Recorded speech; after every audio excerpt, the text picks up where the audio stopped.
Cara, aprendizado tem todo dia. Assim, eu acho que olhando as empresas você acerta, as que você erra, e aqui você erra, custa muito caro. Esse ciclo especificamente, eu acho que a grande lição que a gente teve, cara, é que esse ciclo pode ser, os ciclos podem ser um pouco mais longos do que você aguenta carregar com o seu passivo, e eles podem combinar, às vezes, um ciclo ruim do seu próprio business, né? Que no nosso caso é o business de gestão de negócio, de recursos. A gente nem falou disso aqui, mas, cara, o ciclo de gestão de recursos, eu não me lembro em 20 e tantos anos de mercado de ver um ciclo tão ruim como esse. Gestão de recursos, você diz indústria de fundos Indústria mesmo. de fundos como um todo, não tô falando só de equities. Equities a gente já tá meio tarimbado, né? Casca dura já de, pô, equities é um negócio um pouco mais difícil, mas esse ano para multimercado, para a indústria como um todo, eu não me lembro de ter visto um ano tão ruim. E aí, assim, qual que é o Até desafio? só um comentário sobre isso, né? A gente fez um episódio onde a gente trouxe dois gestores multimercados que estão indo muito bem, estão meio que na contramão, né, dos resultados e também de captação, né?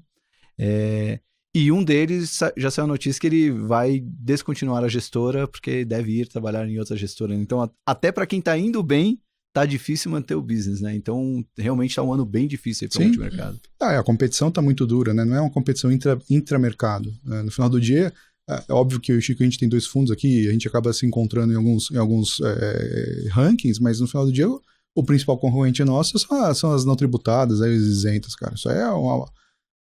Bom, enfim, se a gente for pensar em reforma tributária, cara, isso é um negócio absurdo que você ainda tem, né? Um ativo livre de risco com incentivo fiscal e com prazo de resgate baixo. Cara, você pega o livro de economia e rasga, porque tudo ao contrário do que você deveria fazer, né? Você deveria premiar prazo, deveria premiar risco, e você faz o contrário.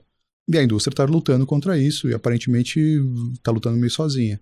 Enfim, eu acho que o grande aprendizado desse ano é, além de você ter que dosar o seu portfólio sobre risco, sobre tempo de maturação das teses, você também tem que considerar muito essa questão do passivo. Será que o seu passivo aguenta?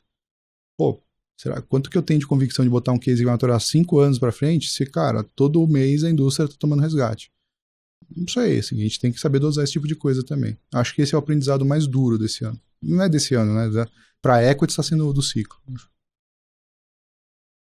Cara, acho que o ponto do Thiago com certeza é super válido. A gente pensa bastante aí nisso aí também. É, e em cima disso aí também, um ponto que a gente vê, não só desse ano, mas desse movimento que a gente está vendo aí dos juros, né? Especialmente fora, acho que também tem uma reflexão assim importante como investidor, né? Assim, eu, pelo menos, como falei, né? Estou no mercado há 20 anos e até se a gente extrapolar assim, para os últimos 40, né? Nossa formação, assim como um todo ali de investidor, foi majoritariamente em momentos em que a gente tinha juros declinantes, né? Isso falando do ponto de vista global, né? Então, os 20 anos que eu passei, teve alguns momentos ali de spike, mas assim, se a gente for pensar assim, ao longo do tempo, era o juro para baixo, né?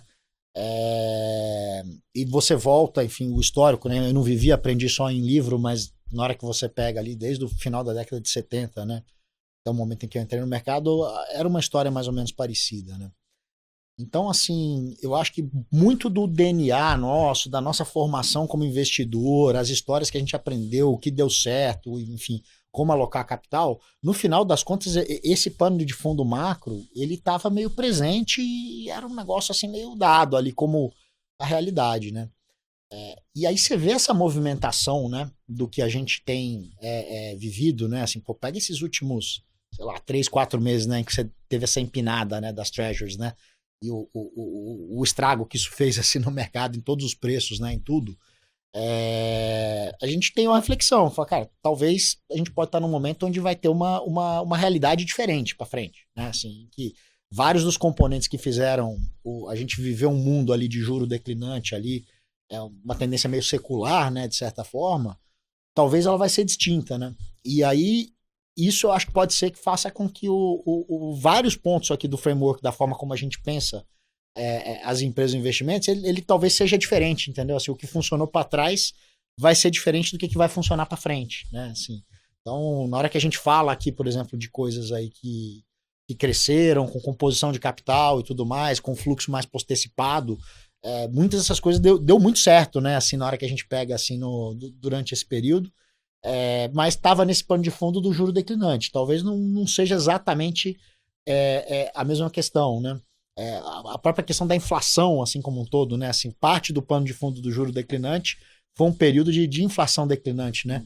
Então, assim, globalmente falando, né? Se a gente falar para frente que, não, talvez a pressão inflacionária é um pouco diferente, talvez vão ser outros negócios também, que vão ser outros tipos de negócios que vão ser vencedores, né?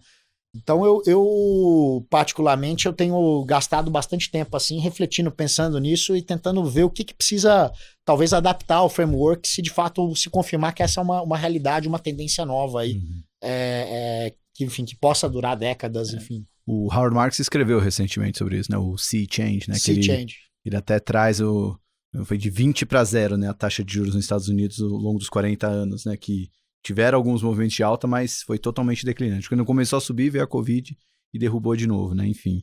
Então, num momento como esse, né? Até o Caio comprou fazia muito sentido, né? Porque você sabia até que, bom, em algum momento o juro vai cair de novo, no longo prazo isso aí é bom para a bolsa, enfim. E num mundo de juro zero ou bem perto de zero, o investidor também fica mais paciente, né? Esses produtos, por exemplo, como o Thiago falou, né? Isentos e tudo mais. Se o juro é baixo, o investidor não tem tanto interesse por outro em lado, trocar cara, por outro. Desculpa te interromper, Salomão, mas Não, tem um ponto que o Chico falou que eu acho que é extremamente importante, mas se fortalece muito a questão das empresas que já têm acesso ao mercado de capitais.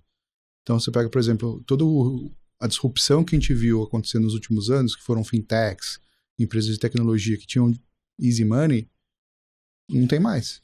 Então você pega, cara, uma Localiza da vida. Pô, legal, cara, mas quantos apps vão aparecer por aí agora com dinheiro de graça? Não é mais esse freelance, entendeu?